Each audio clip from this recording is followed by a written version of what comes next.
Ladies and gentlemen, imagine you're a detective on a high-stakes case. A crime has shaken the community, and the pressure is on to find the culprit fast.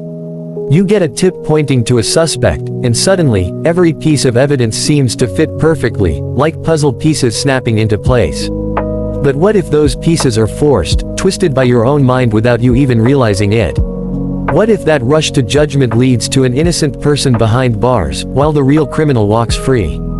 This isn't just a story from a thriller movie, it's a glimpse into the hidden traps of our brains that can derail even the sharpest decisions.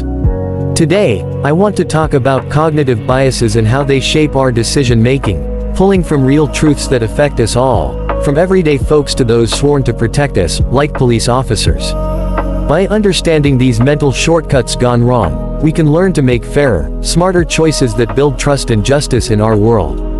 Let's start by breaking it down simply. Our brains are amazing machines, processing tons of information every second. But to keep up, they take shortcuts, like habits that help us decide quickly without overthinking everything. These shortcuts are called heuristics, and they're usually helpful, like grabbing an umbrella when clouds look dark. But sometimes, they lead us astray into what we call cognitive biases. These are systematic errors in thinking that twist how we see the world, often without us noticing. They're not about being stupid or careless, they're wired into all of us, shaped by evolution to survive in a fast-paced environment. The problem comes when these biases sneak into important decisions, like choosing a job, voting, or even enforcing the law. They can make us favor one side unfairly, ignore key facts, or jump to conclusions that harm others. Think about confirmation bias, one of the most common culprits. This is when we seek out information that backs up what we already believe, while brushing aside anything that challenges it. It's like wearing glasses that only let you see what you want. In everyday life, picture scrolling through social media during an election. If you lean one way politically, you'll click on posts that agree with you, maybe even share them, while skipping or dismissing the other side. Over time, your view gets narrower, and decisions, like who to vote for, become echo chambers of your own opinions. Now, apply this to policing. Officers often form an initial hunch about a suspect based on a witness statement or a quick glance at the scene. Once that hunch takes root, they might focus on evidence that supports it, like interpreting a nervous behavior as guilt, while downplaying alibis or contradictory details. Real history shows the danger here. In the late 1980s, 5 teenagers were wrongly convicted in New York for a brutal attack in Central Park. Investigators, under public pressure, latched onto confessions that were coerced and inconsistent, ignoring DNA evidence that didn't match. Confirmation bias blinded them to the truth, leading to years of lost freedom for those innocent young men. It's a stark reminder that even well-meaning professionals can fall into this trap, and it teaches us all to question our assumptions actively. Another sneaky bias is the anchoring effect, where the first piece of information we get sticks in our mind and influences everything after. It's like dropping an anchor in the ocean, it holds you in place, even if the current changes. In shopping, say you see a jacket priced at $200, then spot it on sale for $100. It feels like a steal because you're anchored to that higher number, but maybe it's still overpriced. We make decisions based on that initial anchor, not always on real value. For police and the public, this shows up in negotiations or assessments. Imagine an officer responding to a domestic call. If the first report exaggerates the violence, that high anchor might lead to an overly aggressive response, escalating a situation that could have been de-escalated with calmer evaluation. Or think of jury trials, where the prosecutor's opening statement sets a dramatic anchor, swaying perceptions before all evidence is heard. Studies from places like the Innocence Project reveal how anchors in eyewitness identifications, maybe a suggestive photo lineup, can lead to mistaken convictions. To counter this, we need to pause, gather more data, and reset our starting point deliberately. Then there's the availability heuristic, where we judge risks or probabilities based on how easily examples come to mind, not on actual stats. If something vivid pops up quickly, we think it's more common than it is. After watching news about plane crashes, you might fear flying, even though driving is statistically riskier.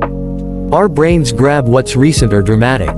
This bias fuels fears and poor choices, like parents avoiding vaccines because of rare horror stories online, ignoring mountains of safety data. In law enforcement, it can distort priorities.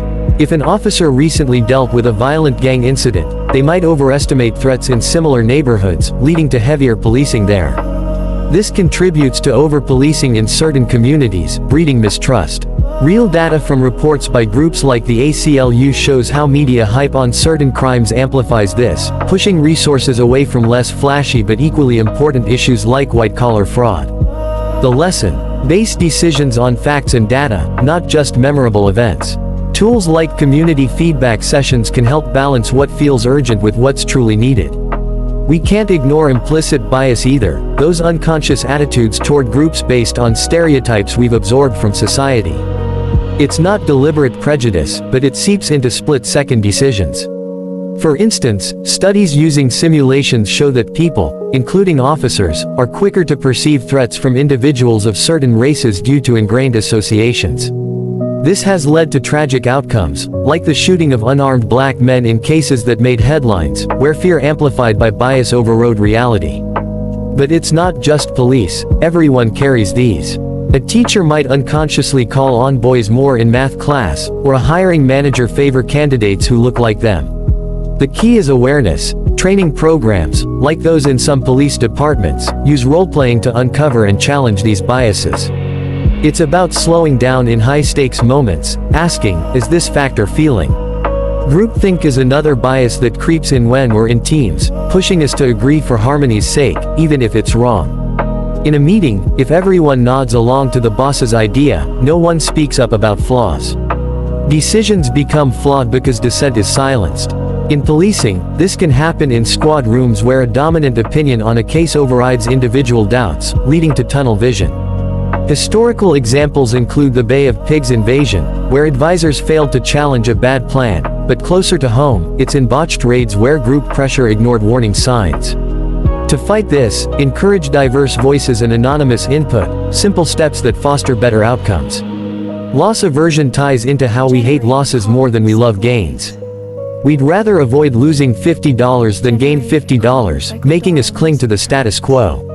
This bias keeps people in bad jobs or relationships, fearing change. For decision makers, it means sticking with outdated policies because revamping them feels risky. Police departments might resist new tech or reforms, worried about short-term disruptions, even if long-term benefits are clear. Real reforms, like body cameras, faced pushback initially due to this fear, but evidence shows they reduce complaints and build accountability.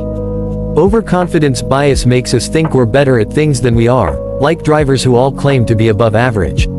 It leads to underestimating risks. Pilots have crashed due to this, and investors lose money betting big.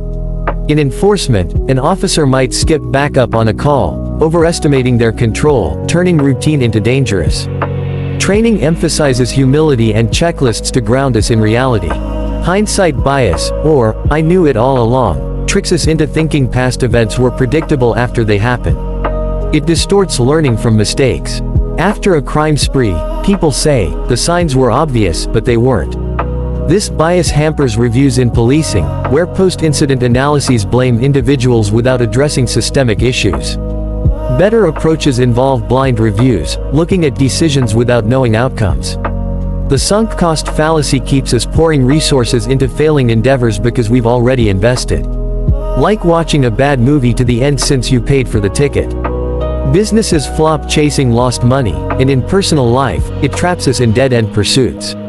For police, it might mean continuing a fruitless investigation, wasting time instead of pivoting. Recognizing when to cut losses saves resources and focuses on what matters. Emotional biases, like affect heuristic, let feelings color judgments. If we like someone, we overlook their flaws. If we fear something, we exaggerate dangers. In crises, panic can lead to rash actions. Officers trained in de-escalation learn to separate emotion from fact, breathing techniques helping clear the mind. To make this a true lesson, especially for police and all of us, remember these biases aren't villains, they're human. The power comes in spotting them. Start with self-reflection. Journal decisions, ask why you think that way. Seek diverse perspectives, talk to people unlike you. Use data over gut feelings, checklists in aviation cut errors, and similar tools in policing reduce biases. Education is key. Workshops on these topics have lowered complaint rates in departments. For the public, vote for leaders who prioritize fair systems. And for officers, embracing this knowledge honors your oath, ensuring justice isn't skewed by unseen forces. As we wrap up, let's circle back to that detective in the opening. What if, armed with awareness, they paused, challenged their hunch, and sought the full picture? Lives change, trust rebuilds, and society strengthens. So, the next time a decision looms, ask yourself, is this truth, or is my brain playing tricks? By shining a light on these biases, we don't just decide, we decide wisely, fairly, and humanely. Thank you.